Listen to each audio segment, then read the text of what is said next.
PNC News First is presented by the Bank of Guam, the People's Bank. Pizza Hut, we're taking pizza to where it's never been before. Taco Bell, the only place where you live Moss. Colgate, the #1 brand recommended by dentists. And IT&D. PNC News First, broadcasting live in high definition from Tumon, Guam, on KEQI and KTGM, and on KPPI on Saipan. Here is your PNC News team. Good evening, Hafa. You're watching PNC's News First. We're live from our broadcast center in Akanta. My name is Blake Watson. Thanks for tuning in. Topping our newscast this evening, the Pacific News Center has obtained a recording of the meeting Governor Lew Leon Guerrero held with employees at the Department of Corrections yesterday. The governor started the meeting by telling the employees that she received a letter last Friday that she said was very threatening to the safety of DOC officers. I want to hear from you because that letter was very threatening. Not to me, but it was threatening to the safety of our DOC officers. And I get very concerned when I hear safety of our employees. So I'm very concerned about your safety. I'm concerned about the safety of the inmates and also the safety of the public. So I wanted to then get the information straight from you.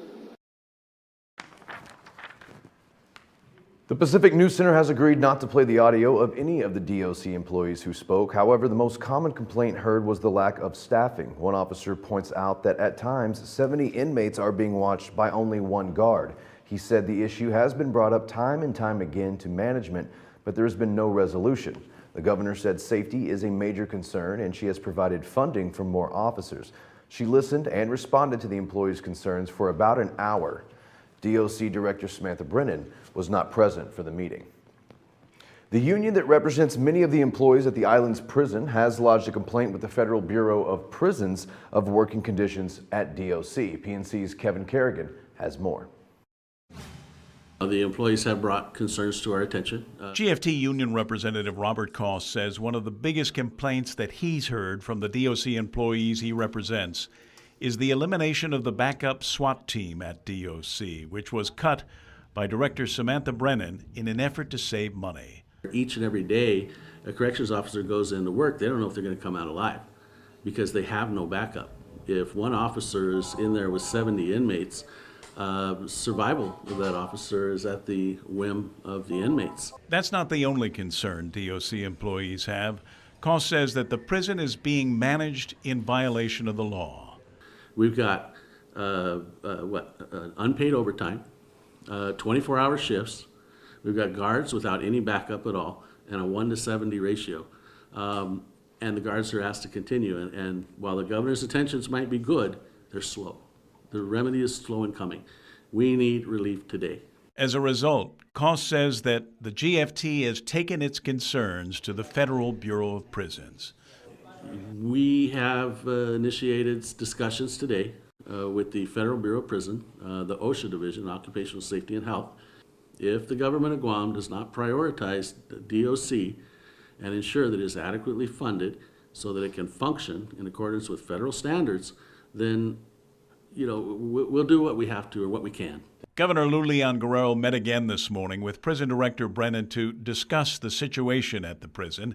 Both have declined to comment, but the governor's chief of staff, Tony Babauta, said the administration is conducting a thorough review of the employee grievances and will issue a response to what they've learned by next week. It's only been a year, or approximately a year, since we were out of receivership, and already the concerns for the operations of DOC seem to be falling to the side. Kevin Kerrigan, PNC News First.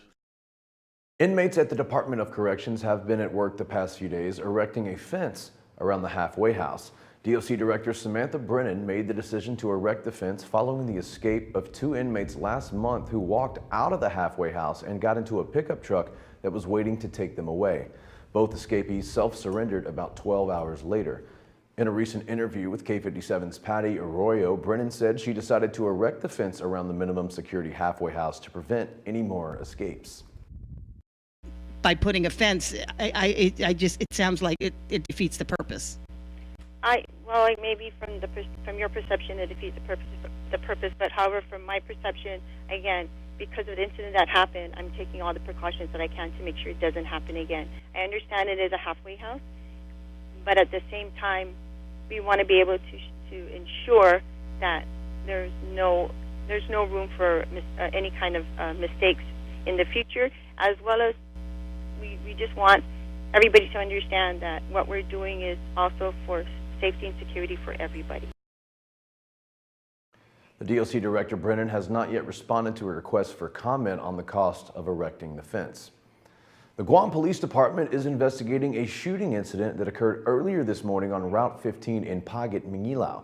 Guam Police spokesman Sergeant Paul Tapal issued a brief statement this morning saying that a 27-year-old woman had been shot and she was taken to Guam Memorial Hospital. Her condition has not been disclosed. No further details about the shooting were released. A major barrier to the local cannabis industry has been lifted after the Supreme Court authorized a change to the Guam's bar's professional code of conduct. The new amendment allows island lawyers to provide legal assistance to clients on cannabis-related matters. Without the help of many local lawyers, many potential cannabis businesses and adult use patients have had their hands tied from fully participating in the program. But language in the promulgation order now provides clarity for those who want to seek legal guidance. The order says that a lawyer may counsel or assist a client regarding Guam's marijuana and cannabis-related laws. If Guam law differs from federal law, the lawyer shall also advise the client regarding the federal law and policy. In an interview with K57's Andrea Pelicani, Sean Gumatautau, the Judiciary of Guam's Director of Policy Planning and Community Relations, said that the order took effect on November 8th.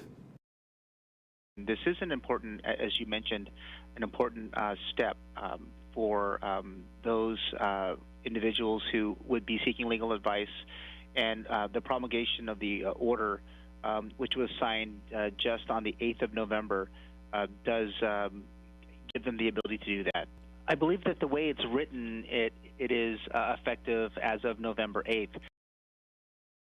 Adult use cannabis proponents on Guam also sees the order as a huge step. Managing partner for Grassroots Guam, Janine Sablan, says this is a major victory for cannabis patients and potential businesses who have not had access to legal advice for 5 years.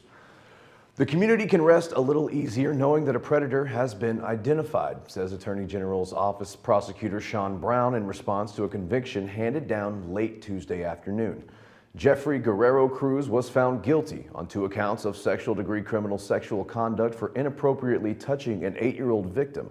While he was acquitted on the remaining charges, the conviction means that he now could face up to 40 years in prison for the crime. Brown says justice was obtained for one of the victims and the defendant will now have to register as a sex offender. According to the OAG, there are multiple victims in this case ranging from 4 years old to 11 years old at the time of the incidents, which occurred between 2015 and 2018. Sentencing is set for January 9th, 2020. Some residents down in Assen have been dealing with a significant leak for quite some time, and those living in the area are hoping it will be resolved sooner than later. Here's more.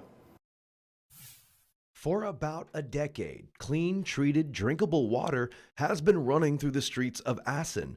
The water runs down 2 different streets and produces green algae, which causes a concern regarding village safety. This is where the Nino Pereiro Street, and further up is the Santa Ana Street.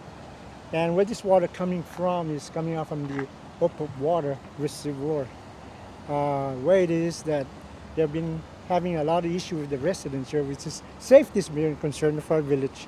And of course, it's getting green algae, everything here, and what's showing here, it's all green. Although it has been about 10 years since residents first noticed the free-flowing water and GWA has been notified, very little has been done, despite GWA spending $15,000 in previous repairs. We had a meeting with the governor's office, thanks to them, DPW and Department of Public Works, Water Works. We had a meeting and we discussed about this situation, and I believe they're working on this. They're aware about this problem, and like I said, as long as they correct this problem here, it'll be a very safe to the residents that live around here, and of course our community. And I know that this is going to be I've been an issue for a decade. So I hope it's fixed. An endangered species of snail was found in and around the same area that crews must access to make repairs, which is believed to play a part in stalling the work. And don't go away just yet. After the break, we'll look at GDOE's plan to lift its high-risk status, a cyberbullying complaint, and much more.